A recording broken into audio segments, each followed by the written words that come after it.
ధర్మ సందేహాలు. పురాణాలు, ఉపపురాణాలు, ఉపోపపురాణాలు, వాటి పేర్లు తెలపండి.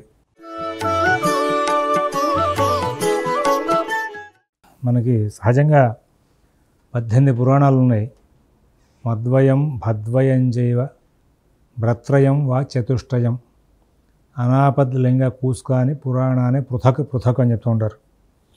అది మనకు ఇప్పుడు సహజంగా అందరికీ తెలిసిందే. మద్వయం అనేసరికి మత్స్య మార్కండేయ పురాణాలు, భద్వయం జీవ అంటే భవిష్య భాగవత పురాణాలు, భ్రత్రయం బ్రహ్మాండ బ్రహ్మవైవర్త పురాణాలు, వా చతుష్టయం విష్ణు పురాణం, వామన పురాణం, వరాహ పురాణం, వాయు పురాణం, అలాగే అగ్ని పురాణం, నారద పురాణం, పద్మ పురాణం, లింగ పురాణం, కూర్మ పురాణం, స్కంద పురాణం.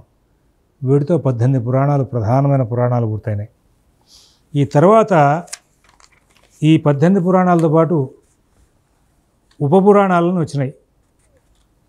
అవి యాక్చువల్గా పురాణాల్లో కథలే వాళ్ళకి కావాల్సినంత వరకు ఒక చోటికి ఒక డైరెక్టరీ క్రియేట్ చేసి పురాణాలు రాసినట్టుగా రాశారనిపిస్తూ ఉంటుంది చదువుతూ ఉంటే కనుక.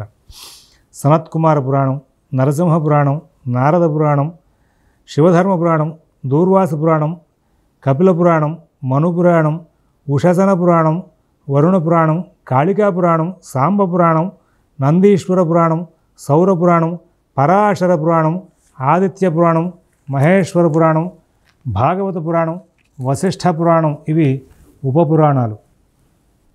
ఇవి 18 పురాణాలు.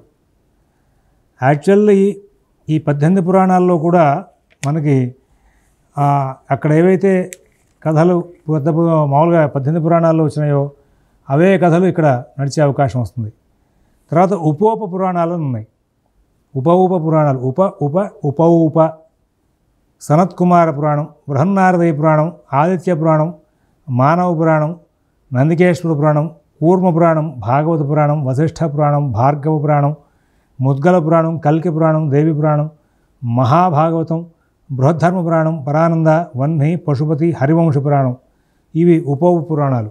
ఇక్కడ మనకు ఈ పురాణాలన్నింటినీ కూడా ఈ పురాణాలు మరి ఇవన్నీ కూడా మన వాళ్ళు ముందుగానే ఈ యొక్క పెట్టుకుంటూ వచ్చారు. ఇవి కాకుండా ఇంకా విశేషంగా కొన్ని పురాణాలు ఉన్నాయి. మనకి గణేష పురాణం రాలా ఈ పై వాటిని ముద్గల పురాణం అనే పేరుని గణేష పురాణంగా మార్చారు. ఇక్కడ ఈ గణేష పురాణం ప్రత్యేకంగా మనకి పేరుంది.